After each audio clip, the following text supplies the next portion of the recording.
So guys देखो, पहले तो ड्रू मैकिंटायर कॉन्ट्रैक्ट साइन करने का नाम ही नहीं ले रहे थे, लेकिन अब जब उन्होंने कॉन्ट्रैक्ट साइन कर लिया तो पैट मैकेफी शो पर आते हुए उन्होंने कुछ ज्यादा ही बोल दिया। उन्होंने कहा कि यार ऊपर ना बहुत सारी चीजें चलती रहती है टॉप टीयर पर, आप समझ नहीं सकते, बहुत सारी अपॉर्चुनिटीज क्रिएट हो रही होती है। अगर आप उस ऊंचाइयों तक पहुंच सको तो आपको सब दिखेगा, और मैंने उस साइड को बड़ी करीब से देख रखा है। जो भी लोग मुझे रोकना चाहते हैं ना कि मैं आगे ना आ पाऊं, वो मुझे रोक नहीं सकेंगे, फिर चाहे आप पॉलिटिकली तरीके से तैयार भी क्यों ना हो जाओ। मैं नहीं रुकने वाला, मैं आपको हरा ही दूंगा, और मैं समझदार हूँ, चीजें समझता हूँ, इसलिए मैं लाइफ टाइम डब्ल्यूडब्ल्यूई के साथ ही रहूंगा। बल्कि मैंने तो कभी सोचा ही नहीं था कि मैं डब्ल्यूडब्ल्यूई को कभी छोड़ के भी जाऊं, और सोचूंगा भी नहीं। और जो भी रूमर्स मेरे बारे में चल रहे हैं ना कि मैं इधर चले जाऊंगा या उधर चले जाऊंगा या रिसाइन नहीं करूंगा, भाई वो सब गलत है। शायद उनको उनका आंसर अब मिल चुका होगा। ट्रिपल एच और निक खान काफी ज्यादा समझदार है, वो कंपनी को समझते हैं, वो मुझे समझते हैं, तो चीजें अच्छी ही होने वाली है। एंड इतना कहकर फिर ड्रू मैकिंटायर चुप भी हो गए। देखो यार ड्रू, आपने जो कहना था वो कह दिया, हम तो बस इतना ही कहेंगे कि बड़े बड़े लोग और बड़ी बड़ी बातें। बाकी आप इस वीडियो को एंड तक जरूर देखना, एक राज पर से अब एक पर्दा उठने वाला है। एंड नाउ आप देख रहे हैं रेसलमैनिक्स, सब्सक्राइब करना तो बनता है। वेल वैसे तो हम बात करते ही रहते हैं कि आज इस पर्सन का कॉन्ट्रैक्ट खत्म हो गया या उस रेसलर का कॉन्ट्रैक्ट खत्म हो गया, लेकिन अब तो कुछ अलग ही किस्सा छिड़ गया है।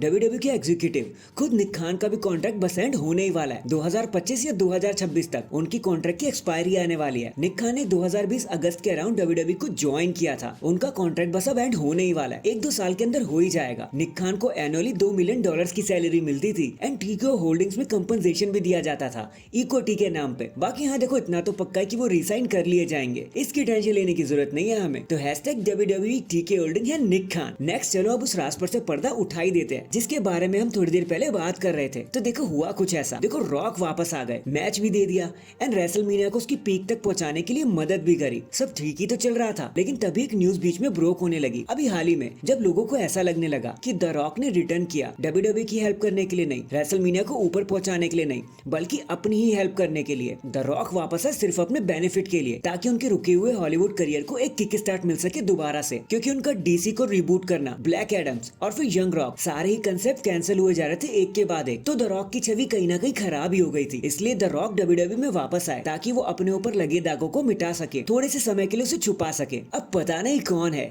क्या है और कहां से ये सब सोच रहा है। बाकी इट्स एन ओपन फोरम, आप कमेंट करके मुझे जरूर बताना कि ये सब जो भी सोशल मीडिया पे चल रहा है द रॉक को लेकर, वो सच है या फिर नहीं, या फिर द रॉक ने सच में अपने फायदे के लिए डब्ल्यूडब्ल्यूई में रिटर्न किया। कमेंट करके जरूर बताना। इन दी एंड 6 फीट अंडर पॉडकास्ट में आते हुए द अंडरटेकर ने एक बहुत ही अच्छा किस्सा छेड़ दिया। उन्होंने बोला कि मुझे पता नहीं चलता कि सीएम पंक और मेरे बीच में ऐसी बातें क्यों चलती हैं, लोगों को ऐसा क्यों लगता है कि हमारे बीच में थोड़ी बहुत हीट जनरेट है। देखो माना कि हम रेसलमेनिया 29 में लड़े हुए थे, लेकिन हमारे बीच में कोई बैड ब्लड नहीं है और कभी था भी नहीं। बस एक बार जब हम यूरोप में परफॉर्म कर रहे थे तो हमें एग्जीक्यूटिव से कहा गया था कि हम जरा सा नेचुरल एंड कैजुअल बन के आए, तो वैसे ही हमने ड्रेसअप भी किया हुआ था। हम सब वहाँ पर वैसे ही आए एकदम कैजुअल बन के। तो जब हम लोग बस से उतर रहे थे और अरीना की तरफ जा रहे थे तो मैंने सीएम पंक को देखा, और सीएम पंक एकदम ओरिजिनली पंक की स्टाइल में ही आए हुए थे जैसा कि वो हमेशा आते हैं। तो मैंने उन्हें रोका और मैंने कहा कि यार तुम अपना ड्रेसअप थोड़ा अच्छा कर सकते थे, नाइसर कर सकते थे। तो उन्होंने मुझसे कहा कि व्हाट अबाउट जॉन सीना, और शायद मैंने उनसे कह दिया कि तुम जॉन सीना तो नहीं हो ना। बस इतनी सी बात थी,